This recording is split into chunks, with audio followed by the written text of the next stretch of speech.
Sabay-sabay nating panoorin ang isa na namang linggong punong-puno ng kabutihan, tampok ang natatanging good deeds at amazing features, handog ng Cavite Police Provincial Office.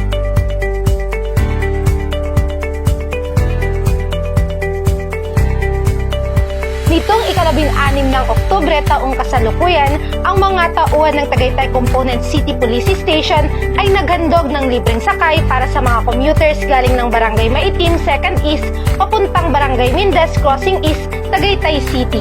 Sa kaparehong araw, ang mga personahe ng Tourist Police Unit ng Cavite ay nagbigay ng tulong sa isang turistang nagkaroon ng problema sa makina ng kanyang motorsiklo. Bukod pa dyan, sa kasunod na araw, isang livelihood activity ang isinagawa ng mga tauhan ng Indang Municipal Police Station, katuwang ang Army Reservists, barangay officials at OJTs mula sa Colegio de Amore. Lubos ang pasasalamat ng mga residente mula sa Barangay Banabacerca, Indang Cavite dahil ang kanilang natutunan sa paggawa ng dishwashing liquid ay pwede nilang pagkakitaan. Maliban pa dyan, muli na namang naghandog ng libreng sakay ang mga tauhan ng Tagaytay Component City Police Station para naman sa mga commuters mula Barangay San Jose papuntang Barangay Maitim, 2nd East, Tagaytay City.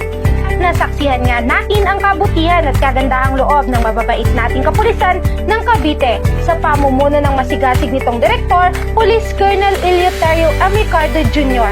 Tunay nga ang ating kapulisan ay walang hangad kundi mapabuti ang ating bayan para sa ating mamamayan.